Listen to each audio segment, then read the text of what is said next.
hogy visszaverték azok az anyagiak, amiket állottak Orbán Viktor uralkodása idején. Igen.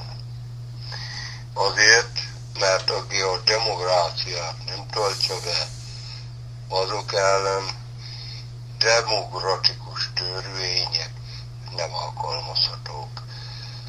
Tehát azokat a törvény teljes erejével felelősségre kell vonni, mivel a demokrácia egy körül feketényét is sérül,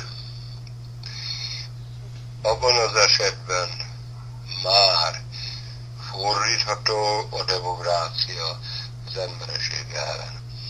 Tehát olyat, hogy én egy tigrissel jövök szemben, és alkalmaznám a demokráciás törvényeit, hogy én mehetek át az úton, vagy ő, és engem megesz. Hát nyilvánvaló, hogy ő nem érti a demokráciát. Tehát ha a demokrácia törvényei nem használhatók valaki ellen, akkor azt csak nem demokratikus eszközökkel lehet kötelességére bírni. Tehát akik úgy csinálták a közbeszerzéseket, tehát javukra az embereinek, amikor a demokrácia sérült, mind a Velencei Bizottság, mind az Unió megállapított, hogy a demokrácia sérült, azt nem lehet megállapítani, hogy mennyire, tehát azt lehet, hogy sérült. Tehát ez már nem demokratikusan történt.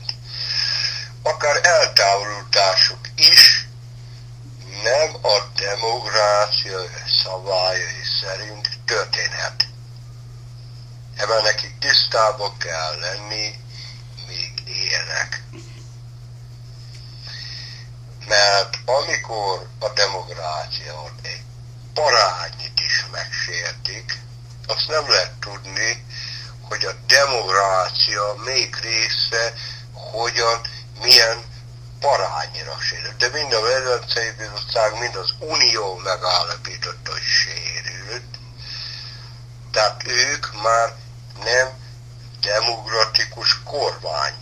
Tehát nem mindegy, milyen kicsit sérül, hát aztán senki nem fogja megállapítani, egy picit, már ne haragudj, egy kicsit az ujjam beteszem az ajtón, mint a barka, az ben vagyok, meg a farkam. Ha sérült, kész. Vége a demokráciának. Tehát velük szemben már nem demokratikus szabályokat kell alkalmazni, mint a tigrissel szemben. Tehát azt jelenti, hogy bármilyen eszközzel az emberi életeket meg lehet védeni. Az emberi demokráciát meg lehet védeni. Tehát akik ezt a pénzeket ellopták a sérült demokráciában különböző eszközökkel, szabad nem értve, mint ahogy nem tudja azt, hogy mit jelent az Unió, mire adja a pénzt, hogy a magyar emberek fölzárkózására adok 2 milliárdot, és azt elkezd irodákat venni, és akkor az irodákban még ők értik, mire adják, ők meg nem, ezek az emberek. Tehát ez nyilvánvalóan nem a demokrácia szabályai szerint élnek. Ezek az emberek ellen nem demokratikus eszközökkel is lehet élni. Ami a tigrissel szemben is azt jelenti, hogy bármilyen módon, de ezt meg kell akadályozni.